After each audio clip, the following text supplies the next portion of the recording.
Anda kembali lagi di Ajis Pagi pemirsa, gudang penyimpan makan di Jalan Aki Padma, Kecamatan Babakan, Ciparai, Kota Bandung, Jawa Barat pada Rabu malam hangus dilalap salju jago merah. Tidak ada korban jiwa, penyebab kebakaran masih dalam penyelidikan petugas.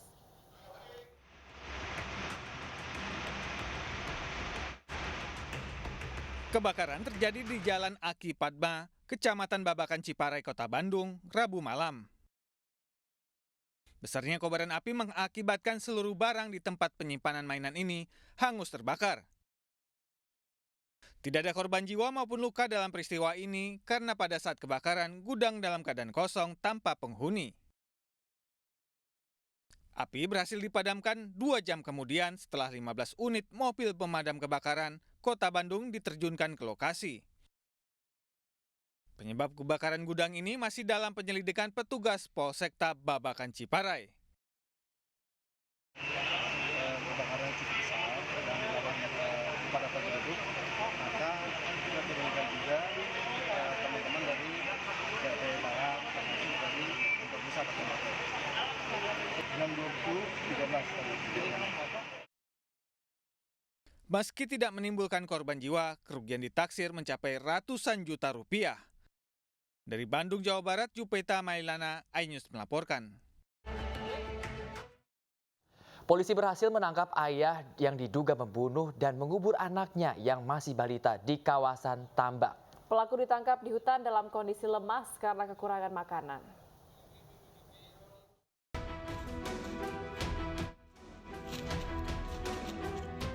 Satreskrim Polres Pangandaran menangkap ayah yang tega membunuh anaknya yang masih balita di hutan milik perhutani di kawasan Pasir Muncang. Saat ditangkap pelaku dalam kondisi lemas karena selama pelariannya tidak makan. Pengejaran terhadap pelaku dilakukan Satreskrim Polres Pangandaran sejak hari Senin. Karena kondisi yang lemah untuk sementara, pelaku dibawa ke rumah sakit untuk mendapatkan perawatan. Pelaku dijerat Undang-Undang tentang Perlindungan Anak dengan ancaman hukuman maksimal 15 tahun penjara. Mental atau keadaan jiwa si tersangka atau pelaku ini kami akan melakukan dulu tes kejiwaan kali psikologi kejiwaan, karena yang menentukan dia mengalami gangguan kejiwaan kan bukan dari kepolisian tapi dari ahlinya langsung gitu. Sebelumnya warga Pangandaran digegerkan dengan kasus pembunuhan seorang balita berusia 8 bulan yang diduga dibunuh ayah kandungnya. Kasus ini terungkap ketika ibu korban bercerita kepada salah satu tetangga. Saat ditemukan mayat balita tersebut sudah terkubur di tambak udang selama 3 hari. Dari Pangandaran, Jawa Barat, Irfan Rabdiansyah, iNews melaporkan. Erupsi Gunung Merapi di Kabupaten Agam dan Tanah Datar, Sumatera Barat semakin intens. Tingginya letusan mengakibatkan wilayah Tenggara di Kabupaten Tanah Datar dilanda hujan abu.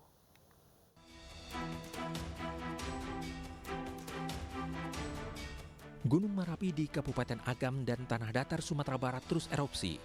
Rabu kemarin gunung berketinggian 2.891 meter di atas permukaan laut ini meletus sebanyak 23 kali. Ketinggian letusan abu vulkanik mencapai 800 meter dari kawah di puncak gunung. Warga Nagari Bukit Batatua, Kabupaten Agam kerap mendengar suara gemuruh dari arah kawah di puncak Merapi. Selaku masyarakat yang paling terdekat dari Merapi ini menganggap nggak ada masalah gitu, aktivitas masyarakat jalan terus, jadi tetap aktivitas tetap berjalan seperti biasa. Data dari BPBD Agam, lebih dari 173.000 jiwa di 5 kecamatan Agam terancam masuk dalam zona bahaya jika keadaan semakin memburuk. Di Padang Lawah, Kabupaten Tanah Datar, petugas BVMBG menerima laporan terjadinya hujan abu di sisi timur dan tenggara. Menemukan bahwa adanya paparan abu di sekitar lereng Merapi, terutama di sisi timur laut dan tenggara. Karakter Merapi masih sama ya, seperti letusan-letusan sebelumnya, masih sama, masih eksplosif dengan dominan material abu vulkanik dan material lontaran batu lapili di sekitar puncak. Gunung Merapi kembali meletus sejak Sabtu, 7 Januari lalu. Hingga Rabu sore terjadi sebanyak 134 kali letusan yang menyebabkan status waspada pada level 2. Warga dilarang berada pada radius 3 km dari kawah di puncak Gunung Merapi. Dari Bukit Tinggi dan Agam, Sumatera Barat, Wahyu Sikumbang, iNews melaporkan. Pemirsa, Polda Metro Jaya limpahkan tersangka Irjen Pol Teddy Minahasa beserta barang bukti kasus peredaran narkoba kepada Kejaksaan Negeri Jakarta Barat. Selain Teddy, 6 tersangka lainnya juga diserahkan ke Kejaksaan untuk selanjutnya diadili dalam persidangan.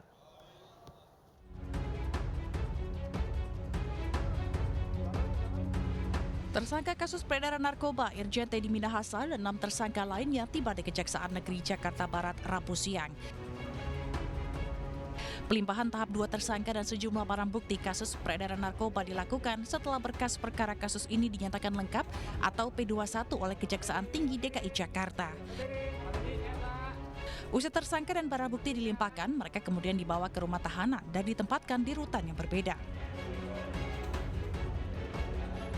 Kita tahan di Polda Metro tetap ya, di cabang rutan Salemba di Polda Metro. Kemudian terhadap 6 tersangka lainnya kita tahan di cabang rutan Salemba di Polres Jakarta Barat, di mana sebelumnya penahanannya di Polres Jakarta Selatan ya. Sementara itu, kuasa hukum Teddy Minahasa, Hotman Paris, mengklaim kliennya tidak bersalah dan persoalkan bukti yang disita kepolisian. Jadi semula 41,4, ya, itu laporannya ke Kapolda 41,4 kilogram, ya, oke. Setelah beberapa hari ditimbang, ternyata nggak nyampe 40 kilo.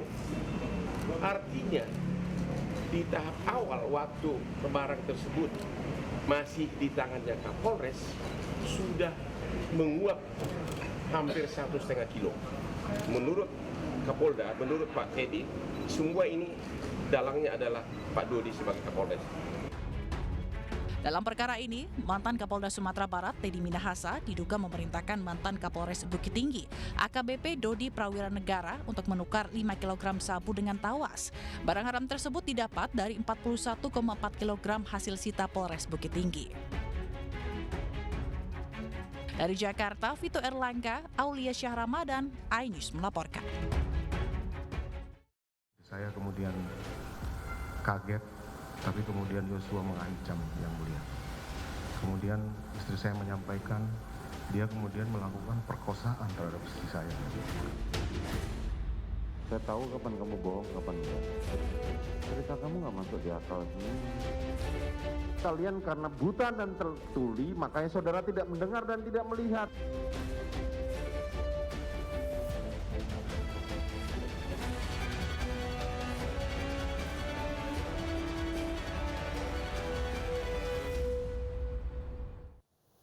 Kita ke informasi lainnya pemirsa, sidang lanjutan pembunuhan Yosua di Pengadilan Negeri Jakarta Selatan hari ini mengagendakan keterangan dari Putri Chandrawati sebagai terdakwa.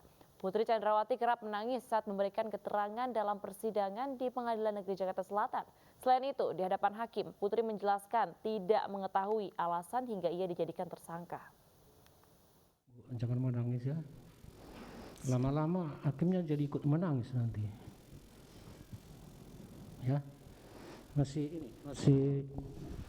bisa memberi keterangan. Saya akan berusaha semaksimal mungkin.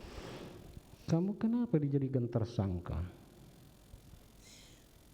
Saya juga tidak tahu, Yang Mulia. Oh, tidak tahu ya. Karena saya sebenarnya adalah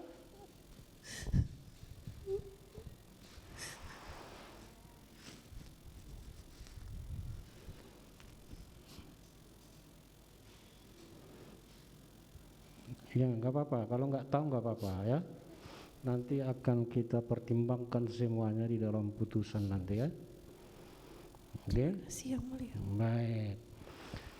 Tadi kan kamu cerita bahwa Dek ceritakan aja adanya kekerasan seksual. Maksudnya kekerasan seksual yang di Magelang atau yang di mana?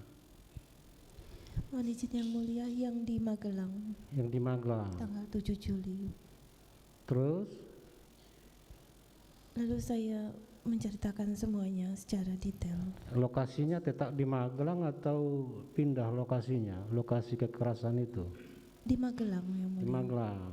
Nah, kemarin waktu kamu jadi saksi kan pernah diperintah atau disuruh terdakwa Sambo bahwa kekerasan seksual itu ada di Duren 3 kan begitu, sehingga terjadilah tembak menembak kan gitu. Iya yang mulia. Iya ya. Nah pada saat itu yang mengajarinya itu siapa? Yang di Duren 3? Mohon izin yang mulia, izin menjelaskan. Iya. Sebenarnya pada tanggal 9 Juli itu suami saya menyampaikan ke saya ada anggota dari Polres Jakarta Selatan yang akan menanyakan tentang kronologis kepada saya. Terus? Waktu itu saya tidak mau, tapi saya disuruh dan dipaksa oleh suami saya untuk mengikuti cerita yang dibuat oleh suami saya. Sidang pembacaan tuntutan kasus pembunuhan terhadap Brigadir Yosua dengan terdakwa Richard Eliezer ditunda pekan depan. Sidang ditunda karena jaksa menunggu pemeriksaan Putri Chandrawati. Sidang tuntutan Richard Eliezer ditunda hingga pekan depan dan jaksa penuntut umum meminta kepada majelis hakim agar sidang ditunda karena menunggu kelengkapan berkas perkara terkait dengan pemeriksaan terdakwa Putri Chandrawati. Sidang pembacaan tuntutan akan digelar kembali pada Rabu pekan depan. Terima kasih majelis. Dalam perkara ini Eliezer didakwa bersama-sama dengan Ferdi Sambo, Putri Chandrawati, Ricky Rizal, dan Kuat Ma'ruf melakukan pembunuhan berencana terhadap Brigadir Yosua. Sementara LPSK menilai Eliezer masih konsisten sebagai justice collaborator. Sidang perkara nomor 700 karena tadi alasan dari jaksa penuntut umum saudara terdakwa bahwa kesaksian atau keterangan terdakwa Putri Chandrawati belum masuk dalam surat tuntutan saudara, maka jaksa meminta waktu untuk ditunda. Majelis memberikan waktu 1 minggu dari hari ini, jadi minggu depan persidangan yang akan datang adalah jaksa penuntut umum untuk membacakan tuntutan bersama-sama dengan terdakwa yang lain. Jadi pentingnya putusan ini bukannya untuk Baradae, bukan hanya untuk pengungkapan kasus pembunuhan Joshua, tetapi juga untuk pelajaran ya, dan juga motivasi, stimulus buat pelaku tindak pidana lainnya bekerjasama dengan aparat penegak hukum. Penghargaan kepada justice collaborator atau saksi pelaku bersama itu juga sesuatu hal yang sudah diatur dalam undang-undang. Gitu. Jadi kalau kita minta ada permintaan pidana percobaan itu suatu hal yang bukan berlebihan, tapi karena itu memang sudah diatur dalam undang-undang. Kita ke informasi mancanegara pemirsa, 6 orang ditusuk orang tak dikenal di stasiun kereta Gare du Nord, Paris. Pelaku dalam kondisi kritis setelah ditembak di dada oleh petugas kepolisian.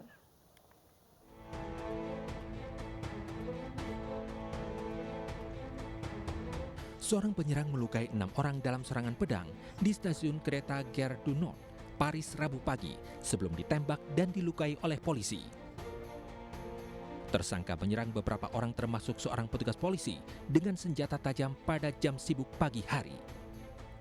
Penyerang yang tidak disebutkan namanya saat ini antara hidup dan mati di rumah sakit setelah ditembak di dada. Senjata penyerang diduga bukan pisau tapi kemungkinan senjata rakitan.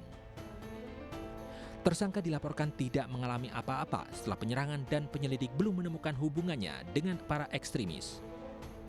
Menurut laporan media Perancis, tersangka pertama kali melompat ke seorang pria di depan stasiun kereta, menikamnya 15 kali dan melukainya secara serius. Penyerang kemudian memasuki stasiun dan menyerang 4 warga sipil dan seorang petugas polisi. Bien, bonjour à vous avec Monsieur le ministre des Transports, avec Madame la maire de Paris, avec Monsieur le député. Je me suis rendu auprès des effectifs de police pour les remercier de leur intervention ce matin, puisque à 6h42, un individu extrêmement menaçant s'en prend à des personnes à l'entrée puis à l'intérieur de la gare du Nord. À 6h43, il est neutralisé par les services de police, par des policiers qui sont en civil, qui reviennent de leur service d'ailleurs à la préfecture de police pour reprendre leur train et rentrer chez eux, mais qui sont armés dans le cadre. Petugas penjaga perbatasan Prancis ditikam di punggung tetapi tidak terluka parah karena rompi anti peluru. Pria yang ditikam di luar stasiun adalah satu-satunya orang yang menderita luka serius dalam serangan itu.